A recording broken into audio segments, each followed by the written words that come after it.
নাস্তিক মোরতাদরা আমার বাম এদেশে বেশি না, হাতে গোনা কয়েকজন, এরাই শুধু ছাগলের 3 নাম্বার বাচ্চার মতো লাফায়। মানুষ তো পেছনে নেই। মিডিয়াগুলো শুধু ওদের হাতে থাকার কারণে আমরা মার খেয়ে যাচ্ছি। আমাদের উচিত হবে এদেশে কোরআনে কারীম প্রচার করার জন্য বিভিন্ন মিডিয়া ব্যবহার করা।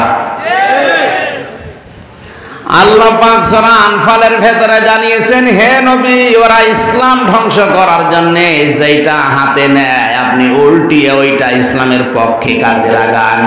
আজ তামাম দুনিয়ায় ইসলাম পন্থীদেরকে, ইসলামকে কালার করার জন্য রাম আর বামগুলো হাতে নিয়েছে মিডিয়া। কথা বলেন, সাদাকে কালো করার জন্য ব্যবহার করা হয় মিডিয়া, পত্রিকা। এজন্য এটা হাতে নেওয়া লাগবে আমাদের। যে যেখান থেকে পারেন বিষয়ে তাকে অগ্রসর হওয়া লাগবে। ছেলেকে শুধু নামের আগে মাওলানা, মুফতি, মুহাদ্দিস লেখা দেখে শেষ করে দেওয়া দরকার নেই। তাকে আপনি ইঞ্জিনিয়ার বানাবেন, আলেম বানানোর পর তাকে বৈজ্ঞানিক বানান, বিশ্ববিদ্যালয়ের টিচার বানিয়ে দেন। আজ বাংলাদেশে ডক্টর ফয়জুল হকের মতো টিচার কম। কথা বলেন না কেন? ডাক্তার শাহিন জাদ্দার ফরিদপুরে, এরকম ডাক্তার আমাদের নেই। ডাক্তার ফাতেমা সিদ্দিকা রাজশাহী, এরকম ডাক্তার আমাদের হাতে নেই। আমরা বানিয়ে রেখেছি হাফেজ, মাওলানা, মুফতি। কি হবে ওরে দিয়ে? ওটা হবে মাস্ট বি হওয়ার পাশাপাশি আপনার ছেলেকে মেয়েকে আপনি ডাক্তার বানাবেন। কারণ এই বিভাগটা এরা আমার বামরা নষ্ট করে ফেলেছে। ভালো বউ নিয়ে যাবেন, নরমালে চেষ্টা না করে এমন এমন কায়দা কৌশল দেখাবে, বাধ্য হয়ে শেষে সিজার করা লাগে। কথা বলে না কেন? পৃথিবীতে কোন কুকুর সিজার করে বাচ্চা হয়েছে আপনি পেয়েছেন? আরো আসতে বলেন। এখানে শুধু এইটা বাদ দিয়ে আমার মনে হয় স্টেজে একটার মা কেউ সিজার করা লাগে নাই। এটা মনে হয় সিজারের চেহারা দেখে বুঝো দশ।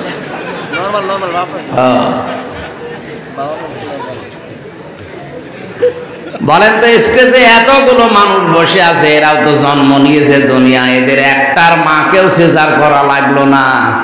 আর এখন আপনি নিয়ে যাওয়ার আগে ওরা বলবে যে পানি শুকিয়ে গেছে, অবস্থা খারাপ, তাড়াতাড়ি করেন, এমন ভয় দেখাবে, বাধ্য হয়ে আপনি ওলটপালট করে ফেলবেন। ভালো বউ নিয়ে যাবেন, কেটে খুঁজো করে দেবে। কথা বলছে না কেন? সিজার করা নিষেধ না, একেবারে নরমালে যদি না হয়, বাস্তবতায় ওদের মিটিং বসানো লাগবে, বোর্ড বসবে, ডাক্তারদের সর্বসম্মতিক্রমে সর্বশেষ সিদ্ধান্ত যদি আসে যে না উপায় নেই করেন, তখন। আর ওরা যদি অ্যাম্বুলেন্সের শব্দ পাওয়ার আগেই শরীরে ধার দেয় যে কাজ হচ্ছে। এই বিভাগটা যে কত কলুষিত করে ফেলেছে। রাজশাহীতে আমার ওই ছোট মেয়েটাকে আমি নিয়ে, বড়টা তখন 3 বছর বয়স ছিল, ছোটটারাই আমি 1 বছর রেখে গিয়েছিলাম, ছেলে এখন তো 4 বছর। বড়টা নিয়ে যখন গেলাম, বড় একটা নাম করা ডাক্তার রাজশাহীতে, 1000 টাকা করে ওনার ভিজিট। দেখানোর পরে আমি বললাম, স্যার এই যে 12টা পরীক্ষা দিলেন, আমার মন মতো করে নিয়ে আসি। বলছে না, নিচে লেখা আছে এই জায়গায় যাবেন। যেখানে লিখে দিয়েছে ওই জায়গায় আমাদের এলাকার একজন কাজ করে। বললাম, ভাই এত জায়গা থাকতে আপনার কাছে আসতে বলেছে, কারণ আছে, এখান থেকে স্যার হাদিয়া তোফা পায়। ঔষধগুলো লেখে এমন এমন জায়গা থেকে যেখান থেকে ওদেরকে গাড়ি দেওয়া হয়, বাড়ি দেওয়া হয়, বিভিন্ন উপহার দেওয়া হয়। আল্লাহর কসম, ডাক্তার শাহিন জাদ্দারের কাছে, ডাক্তার মতিয়ার রহমানের কাছে তামাম দুনিয়াও যদি নিয়ে যান, আপনার মন মতো ঔষধ লিখবে না।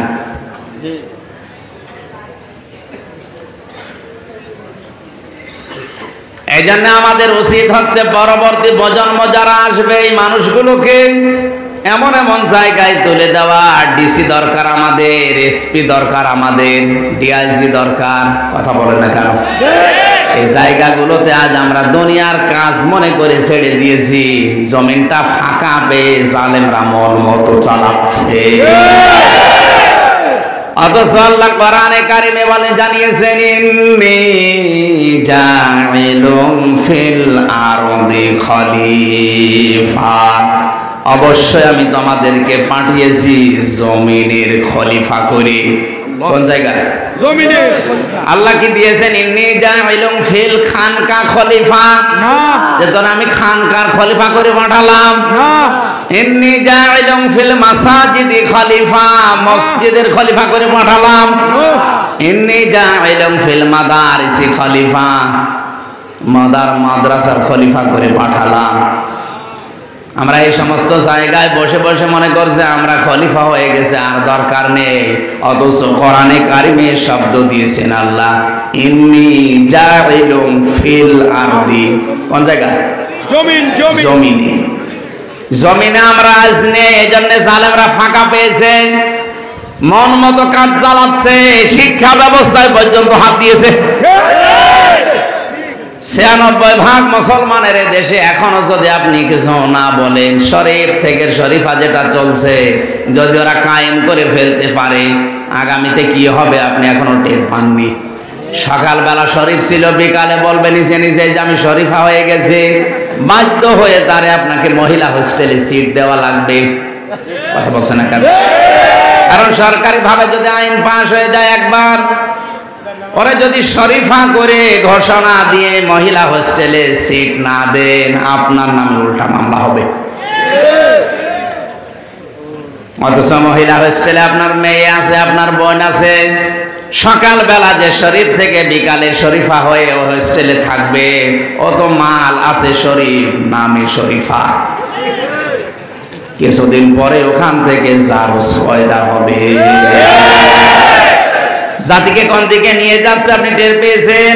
এই কারণেই তো কথা বলা লাগে।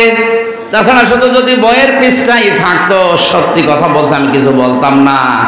চোখ বন্ধ করে দেখছি এটা যেদিকে যাচ্ছে, আমার মেয়েটা আমার বোনটা সামনে কয়েক বছরে আর ঠিক থাকবে না। চাঁদপুরবাসী খুব খেয়াল করেন, জিকিরের প্রথম অর্থ কোরআন শরীফ। সুতরাং কোরআনের কোন নিয়ম নীতি, কোন বিধান এই বাংলাদেশ থেকে যদি কেউ ষড়যন্ত্র করে চক্রান্ত করে তুলে দিতে চান, আপনি পারবেন না। কারণ হেফাজতের দায়িত্ব নিয়েছে আল্লাহ সরাসরি নিজের হাতে। আজ বিভিন্ন জায়গায় তাফসির মাহফিল, কোরআনের অনুষ্ঠানগুলো কিছু রাম আর বামরা বন্ধ করে দিয়ে মনে করছে আমরা সফল হয়ে গেছি। আল্লাহর কসম, এক জায়গায় বন্ধ হবে, 50 জায়গা আল্লাহ ওপেন করে দেবে। জিকিরের দ্বিতীয় নম্বর অর্থ হচ্ছে, জিকির মানে আল্লাহর আইন।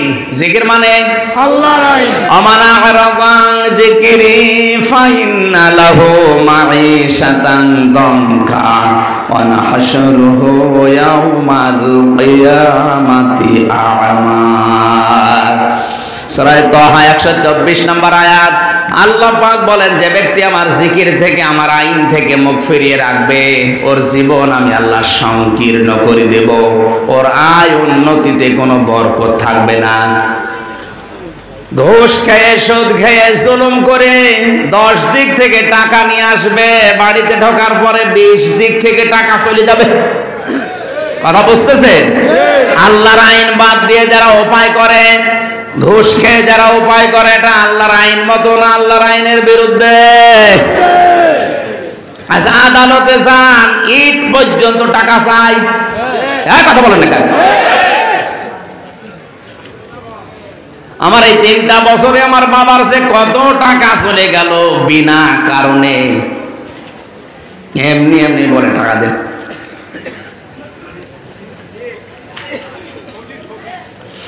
বাস্তবতায় বলছি, আল্লাহর আইনের বিরুদ্ধে যারা অবস্থান নিয়ে টাকা পয়সার মালিক হচ্ছেন, আল্লাহর কসমে টাকা তো আপনি ভোগ করে যেতে পারবেন না।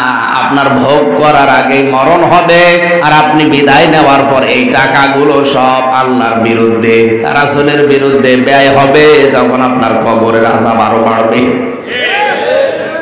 এই জন্য কোনো পাগল হয়ে আমার মনে হয় এই কাজ করা উচিত না। চাঁদপুরবাসী আয়াতের শেষ কথা ছিল ওয়ানাহশুরুহু ইয়াউমাল কিয়ামাতি আ'মা।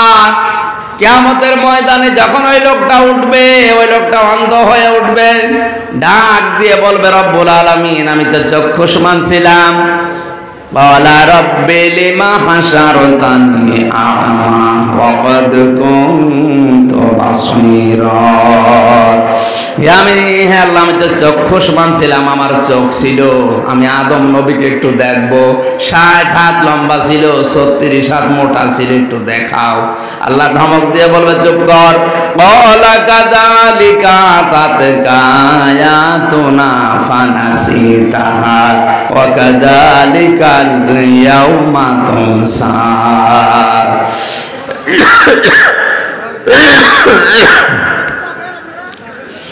হে বান্দা, এভাবেই তোর কাছে আমার আইনগুলো, আমার জিকির, আমার আয়াতগুলো গিয়েছিল, জানার পরেও যেভাবে না জানার ভান করেছিলে, আজকের ময়দানে আমি আল্লাহ তোকে ওইভাবে ভুলে গেলাম।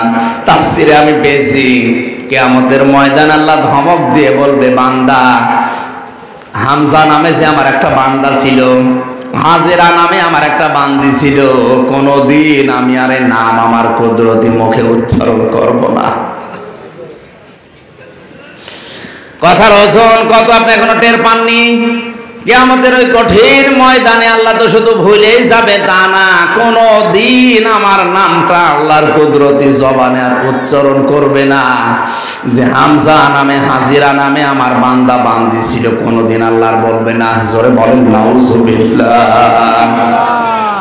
তাহলে জিকির মানে আল্লাহর আইন, আল্লাহর বিধান।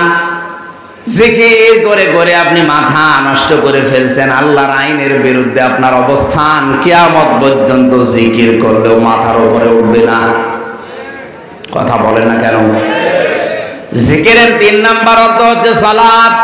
ইয়া আইয়ুহাল্লাযীনা আমানু ইযা নুদিয়া লিস-সালাতি মিন ইয়াউমিল জুমআতি ফাসআউ ইলা যিকিরিল্লাহি ওয়া দারুল বাই', যালিকুম খায়রুল লাকুম ইন কুনতুম তা'লামুন।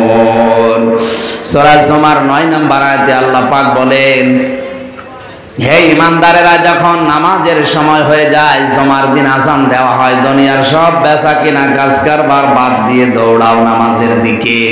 এখানে জিকির মানে নামাজ। জিকির মানে কি? নামাজ।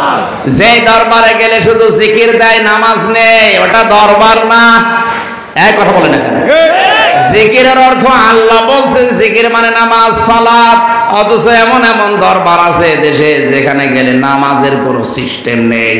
নামাজ যে শিক্ষা দেওয়া লাগবে এটার কোনো ব্যবস্থা নেই, আন্দাজে জিকির দিয়ে দিচ্ছে। তাও জিকির কোরআন হাদিস অনুযায়ী দেয় না, দিয়েছে হো হো।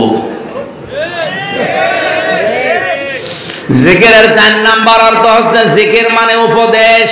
জিকির মানে উপদেশ। ফাযাক্কির বিল কুরআনি মান ইয়াখাফু ওয়াঈদ। So admonish and or by the Holy Quran him who frays my threat. আল্লাহ তাআলা বলেন, হে নবী, আপনি যখন বক্তব্য দেবেন, উপদেশ দেবেন, আপনার পুরা বক্তব্য হবে আমার কোরআন কেন্দ্রিক। তাহলে যাদের ভেতরে আল্লাহর ধমকের ভয় আছে তাদের উপকার হবে। তাহলে জিকির করা লাগবে কোরআন দিয়ে। উপদেশ যদি দিতে হয় কি দিয়ে দেওয়া লাগবে? কোরআন দিয়ে। বলেন বলেন, কোরআন দিয়ে। জিকিরের 5 নাম্বার অর্থ যেটা পড়েছিলাম ওইটা, ফাযকুরুনি আযকুরকুম। জিকির মানে স্মরণ করা। জিকির মানে স্মরণ করা। তাহলে জিকিরের যে 5টা অর্থ বললাম, কোরআন শরীফের ভেতরে মোটামুটি এই 5টাই বেশি প্রচলিত। এখন আল্লাহ যেহেতু জানিয়েছে আমাকে স্মরণ করো, আমিও স্মরণ করি, তাহলে আমরা একটু স্মরণ করি। আমরা যদি বলি আল্লাহু আল্লাহু, আল্লাহ বসে বসে মনে হয় বলবে বান্দা হো বান্দা হো। কথা বলে এতক্ষণ তো কোরআনে কারীম থেকে জিকির শুনিয়েছি। হাদিসে জিকিরের অর্থ আছে ৯৯টা। কয়টা? আপনারা আছেন তো ময়দানে? জিকির করেছিলেন হযরত ইউসুফ আলাইহিস সালাম। হযরত ইউসুফ নবীকে যখন 10টা তালাবদ্ধ করে ঘরের ভেতরে জুলাইখা নিয়ে নিজেদের শরীরের সব কিছু খুলে ওলটপালট করে বসে আছে, হযরত ইউসুফ কিন্তু ওই সময় জিকির করেছিলেন। কথা বলেন না কেন? তিনি জিকির করেননি? আজ আমাদের জীবনে যদি এরকম চরিত্রের মহা দুর্যোগ নেমে আসে, যেটা আসতেছে মোবাইলে, কম্পিউটারে, বিভিন্ন কায়দায়, এই জায়গায়ও জিকির করা লাগবে, স্মরণ করা লাগবে ইউসুফ নবীর মতো। এর নাম জিকির। এর নাম কি? আন্দাজে বসে বসে জিকির করছে। জিকির করেছিলেন হযরত ইব্রাহিম আলাইহিস সালাম। আগুনের ভেতরে যখন তাকে ফেলে দিচ্ছিল, হযরত ইব্রাহিম নবী আলাইহিস সালাম তাকিয়ে দেখলেন যে চড়ক গাছ ধরিয়ে তাকে ফেলবে, ওই গাছের গোড়া ধরে আছে তার বাবা আজর।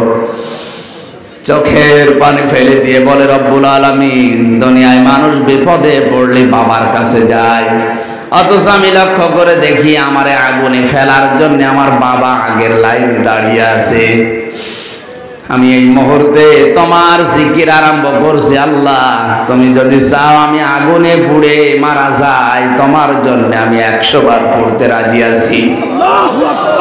আল্লাহ রাব্বুল আলামিন সঙ্গে সঙ্গে কোরআনে কারীম হযরত ইউসুফ ইব্রাহিম নবীর উপরে নোটিশ জারি করেছিলেন। কোরআনে আল্লাহটা কোড করে দিয়েছেন, কুলনা ইয়া নারু কুনি বারদাও ওয়া সালামান আলা ইব্রাহিম। হে আগুন, তুমি আমার ইব্রাহিমের জন্য শুধু ঠান্ডা এরকম না, সালামান, শান্তিদায়ক হয়ে যাও।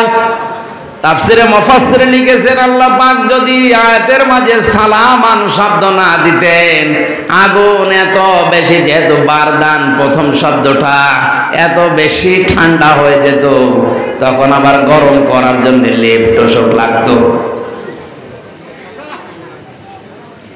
সালামান শব্দ যদি না দিতেন তাহলে এত বেশি গরম হয়ে থাকতো, তখন আবার পাখা লাগতো, ফ্যান লাগতো ঠান্ডা করার জন্য। সালামান দিয়ে আল্লাহ এয়ার কন্ডিশন বানিয়ে দিয়েছেন, নয় ঠান্ডা নয় গরম, ফেব্রুয়ারি মাসের মতো। জোরে বলেন সুবহানাল্লাহ। ইব্রাহিম নবী জিকির করেছেন যেখানে আল্লাহকে পেয়েছেন সেখানে। আর আসতে বলেন। হযরত ইউসুফ জিকির করেছেন যেখানে আল্লাহকে পেয়েছেন।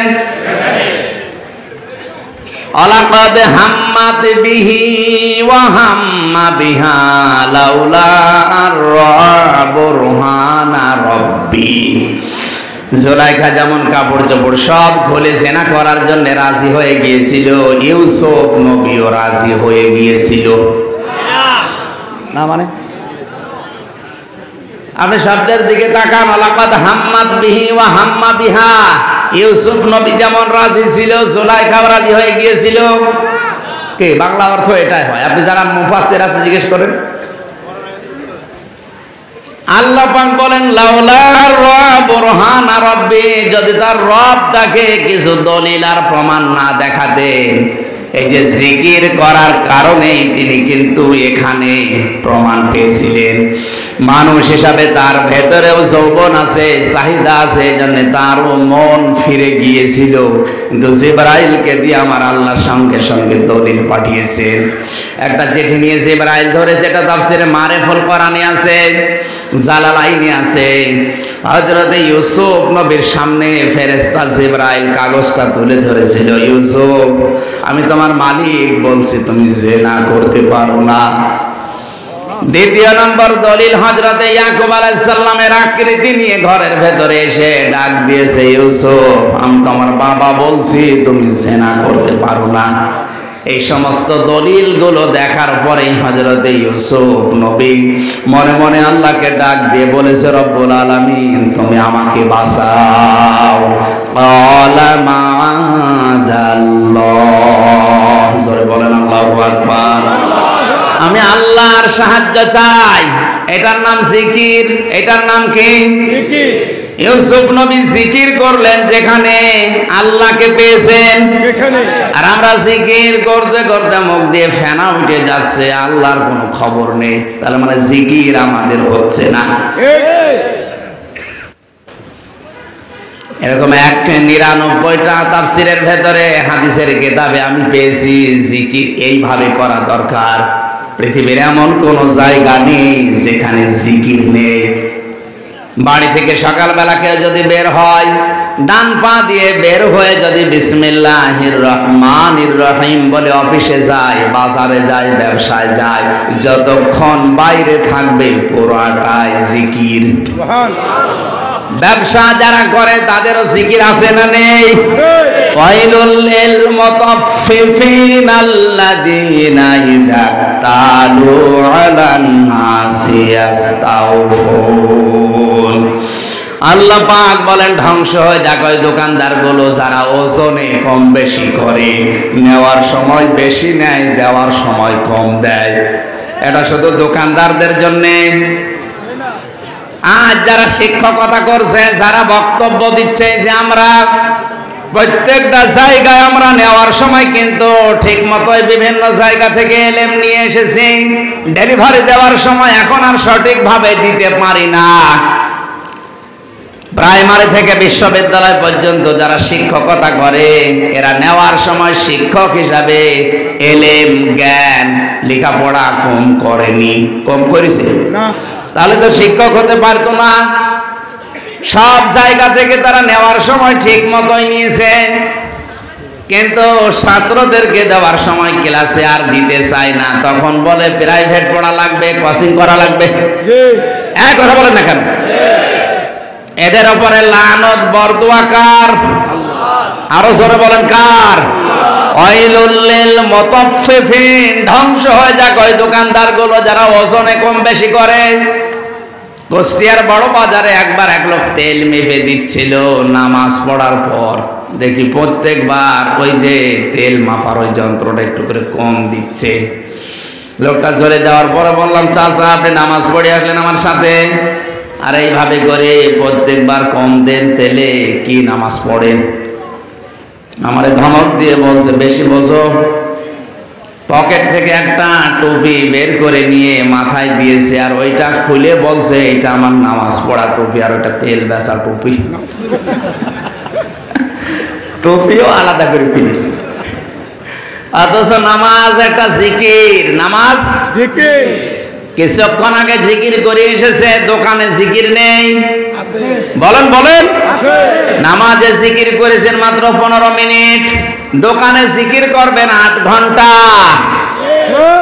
কোরআনে কারীম জানিয়েছে, ফাইদা কুবিয়াতিস সালাতু ফান্তাশিরু ফিল আরদি ওয়াবতাগু মিন ফাদলিল্লাহ ওয়াযকুরুল্লাহা কাসীরান লাআল্লাকুম তুফলিহুন। যখন নামাজ শেষ হয়ে যায়, জমিনে ছড়িয়ে যাও, ছিটিয়ে পড়ো। তাহলে আয়াতের শিক্ষা কি? নামাজ শেষ হয়ে গেলে মসজিদে আর বসে থাকার দরকার নাই। আরো জোরে বলুন। কত মানুষ দেখি নামাজের পরে মসজিদে বসে ফ্যান চালিয়ে গল্প করে। কোথায় পেয়েছেন ভান্ডামে আপনি? আমার দাদা জেলখানায় থাকতে মারা গেছেন, একটা গল্প বলতো এক সময়। এক এলাকায় কারেন্ট নেই, বিদ্যুৎ নেই, শুধু মসজিদে যে সোলার দিয়ে বিদ্যুৎ সৃষ্টি করে ওরা ফ্যান চালায়। গরিব মানুষ নামাজ পড়ে না, মুয়াজ্জিনকে ডাক দিয়ে বলছে, ভাই আমরা নামাজ পড়ি না ঠিক আছে, কিন্তু এশার নামাজ হয়ে গেলে আপনি যখন মসজিদে তালা লাগিয়ে যান, চাবি আমাদের দিয়ে যাবেন। আমরা নামাজ পড়বো না, কিন্তু রাতের বেলা মসজিদে ফ্যান ছেড়ে দিয়ে ঘুমাবো। মুয়াজ্জিন বলছে কি বলো, এটা আমি করতে পারি, কিন্তু আমার মাসে মাসে টাকা দেওয়া লাগবে। ওরা বলছে ঠিক আছে। টাকা দিয়ে মুয়াজ্জিন রাজি করে নামাজ পড়ে না, এশার নামাজ পড়ে সব বাড়ি চলে যায়। তখন ওই 4 জন আসে মসজিদে, যে ফ্যান লাগিয়ে টাঙিয়ে দিয়েছে মানুষ 4 জন, ফ্যান লাগিয়েছে 12টা।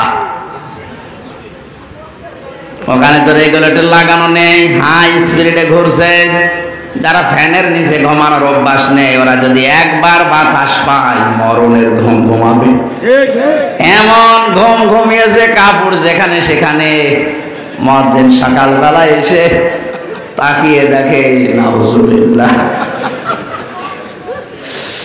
ওদের মাঝখানে দাঁড়িয়ে চিৎকার করছে, এই মসজিদে থাকা হারাম। ওরা বলছে কিসের হারাম? মসজিদে যে থাকা হারাম, দলিল কই? দলিল লাগবে না, বিনা দলিলে হারাম। নামাজের পরে মসজিদে থাকা ঠিক না, অথচ আজ বাংলাদেশের কালচারই হয়ে গেছে। নামাজের পরে বসে বসে উনি মেয়ে বিয়ে দেবে, ধানের চারা লাগাবে, কার সাথে ছেলে বেরিয়ে গেছে এই নিয়ে গল্প করছে। এর শিক্ষাটা কি ছিল? নামাজ শেষ, ছড়িয়ে যাও, ছিটিয়ে যাও, কর্মজীবনে যাও, অবতাগু মিন ফাদলিল্লাহ, আল্লাহর অনুগ্রহ তালাশ করো। আয়াতের দিকে খেয়াল করেন, যতক্ষণ নামাজ পড়বেন ততক্ষণ জিকিরের কথা এখানে নেই। এজন্য কুদিয়াতিস সালাতের আগে জিকির শব্দ নেই, কিন্তু অবতাগু মিন ফাদলিল্লাহর আগে আল্লাহ ওয়াজকুরুল্লাহ কাসীরা দিয়েছেন। কর্মজীবনে যে আল্লাহকে স্মরণ করো, যেমন তেমন না, কাসীরা, কলিলা না, কাসীরা, বেশি বেশি স্মরণ করা লাগবে। তাহলে কর্মজীবনে যে বেশি স্মরণ করা মানে শুধু দোকানে বসে বসে সুবহানাল্লাহ সুবহানাল্লাহ সুবহানাল্লাহ পড়বেন না। ওখানে যেন ওজনে কম বেশি না হয়, খাদ্যে ভেজাল দেওয়া না হয়, মানুষকে ঠকানো না হয়। এইটার নাম জিকির। এটার নাম কি? জিকির। আর যদি জিকির গুলো বাংলাদেশে এই পর্যায়ে থাকতো, এই দেশে দুর্নীতি হতো না। মাস্টার্সের সার্টিফিকেট নিয়ে আসতে গিয়েছিলাম ভার্সিটিতে, এত বড় বড় দাড়ি রেখে জোব বাগায় দিয়ে জিকির করতে বসে বসে বললাম, স্যার একটু সই করে দেন। আমার বলছে, আমির হামজা তাড়াতাড়ি করো। বলছে, স্যার আমি তো তাড়াতাড়ি করছি। কিছুক্ষণ পরে বলছে, তাড়াতাড়ি করো, আমি জোহরের নামাজে জামাত ধরবো। স্যার আমি তো তাড়াতাড়ি করছি। মাথা নিচু করে বলছে, 2000 টাকা বের করো, আপনার এই জোহরের নামাজে জামাত ধরবে। জোহরের নামাজ পড়তে মাত্র 8-10 মিনিট সময় লাগে, আর 8টা ঘন্টা সরকার আপনার কাছ থেকে কিনে নিয়েছে। ছেলে মেয়েরা আসবে, সই করে সিল মেরে তাদেরকে দেবেন। এইটা আপনার জিকির। কথা বলেন, এই জিকির আজ কোন অফিসে আছে? সব জায়গায় এই জিকির দূর করে দিয়ে অন্য জিকির লাগিয়েছে। এজন্য জিকির আমরা বুঝি না। আল্লাহ পাক এইটা বোঝাতে চেয়েছেন, ফাযকুরুনি আযকুরকুম। আমাকে যদি এইভাবে তোমরা জিকির করতে পারো, স্মরণ করতে পারো, আমি আল্লাহও তোমাদের স্মরণ করব। আমার জিকির যদি দুনিয়ার এই মজলিসে হয়, তোমাদের জিকির আমি আল্লাহ ফেরেশতাদের মজলিসে করব। জোরে বলেন আল্লাহু আকবার। আজকের এই ময়দানে জিকির হচ্ছে কিসের? কোরআনের। আরো জোরে। আমাদের জিকির আল্লাহ এই মুহূর্তে আরশে আজিমে তার ফেরেশতাদের নিয়ে করছে। জোরে বলেন আল্লাহু আকবার। আশকুরুনি, আমার শুকরিয়া আদায় করো। শুকরিয়া মানে আমরা মনে করি টুটি পর্যন্ত খেয়ে একটা ঢেকর তুলে বললাম আলহামদুলিল্লাহ, হয়ে গেল। যে খাবার খাবেন, যে নিয়ামত পাবেন, ওই নিয়ামত পাওয়ার পরে যেটা করা দরকার, ওটা খাবার পরে শরীরে যে শক্তি, সামর্থ্য, মেধা, যোগ্যতা তৈরি হয়েছে, ওইটা আল্লাহর দ্বীনের পক্ষে, কোরআনের পক্ষে ব্যয় করা, এর নাম আশকুরুনি। কোরআনে কারীম জানিয়েছে লাইন শাকারতুম লাযিদান্নাকুম ওয়া লাইন কাফারতুম ইন্না আযাবি লাশাদীদ। যদি তোমরা আমার শুকরিয়া আদায় করো তোমাদের দুনিয়ায় যত নিয়ামত আছে ওই নিয়ামত আরো বাড়িয়ে দেব, যদি না শুকরিয়া করো কুফরি করো ওটা কেড়ে নেব এবং আযাবের ভেতরে ফেলে দেব, যেটা এখন আমরা পাচ্ছি। নিয়ামতের শুকরিয়া আদায় করতে পারি না, এজন্য প্রত্যেকটা স্তরে স্তরে আজ জালেমরা বসে আমাদের উপরে জুলুম করছে। জালেমদের জন্য আমি একটা কথা ভয়ঙ্কর শোনাচ্ছি। সূরা শূরা 25 নম্বর পারা 6 নম্বর পৃষ্ঠা 13 নম্বর লাইনের 42 নম্বর আয়াত। কোরআনে আমার কাছে একটা ভয়ঙ্কর মনে হয়। ইন্নামাস সাবিলু আলাল্লাযিনা ইয়াযলিমুনান নাস। আল্লাহ পাক বলেন অবশ্যই আমি আল্লাহ মামলা দায়ের করব, অভিযোগ দায়ের করব, কেস করব তাদের বিরুদ্ধে যারা মানুষ হয়ে মানুষের উপরে জুলুম করছে, করবে। চাঁদপুরবাসী এখানে ইয়াজলিমুনাল মুসলিমুনা নেই, ইয়াজলিমুনান নাস। এটা মজারে বর্তমান ভবিষ্যৎ, প্রেজেন্ট ফিউচার। বর্তমানে যারা মানুষের উপরে জুলুম করছে তাদের অধিকার নষ্ট করছে, ভবিষ্যতেও যারা করবে বলে পরিকল্পনা নিয়েছে এদের বিরুদ্ধে মামলা কার? আমার তো আয়াত পড়ার পরে মনে হচ্ছে বাংলাদেশে এখন হাজারো মানুষ আল্লাহর মামলার আসামি। মুসলিম শরীফের হাদিস ছিল ইত্তাকি দাওলাতাল মাজলুম ফাইন্নাহা লাইসা বাইনাহু ওয়া বাইনাল্লাহি হিজাব। হে পৃথিবীর মানুষেরা তোমরা মজলুমের বরদোয়া থেকে বেঁচে থাকো, কারণ মজলুমের আর আল্লাহর ভেতরে কোনো পর্দা থাকে না, ওরা বললে এটা কবুল হয়ে যায়। বাংলাদেশ ধ্বংস করার জন্য আজ অনেক জালেম এমন জুলুম করছে, মজলুমের বরদোয়ায় এই দেশটা না জানি আবার ধ্বংস হয়ে যায় নাকি? আপনি নিজে বাঁচতে পারবেন না, একদিকে নিজেকে দেশকে ধ্বংস করছেন, আর একদিকে মরণের পরে আপনি আল্লাহর মামলার আসামি। আজ আমরা অনেকেই নিজের ব্যক্তির উপরে, পরিবারের উপরে, সমাজের উপরে, রাষ্ট্রের উপরে, সর্বোপরি নিজের স্ত্রীর উপরে জুলুম করে। আল্লাহ আমাদেরকে আল্লাহর মামলার আসামি হওয়া থেকে যেন রক্ষা করেন, বলেন আমিন। আলা তাকফুরুন, কুফরি করা যাবে না, কারণ এমন জায়গা থেকে আমরা উঠে এসেছি যে জায়গার নামও বলা যায় না। কাইফা তাকফুরুনা বিল্লাহি ওয়া কুনতুম আমওয়াতান ফাহিয়াকুম। আল্লাহ পাক বলেন কেমন করে মানুষ আমার কুফরি করে, এটা তো আমারও বিশ্বাস হয় না।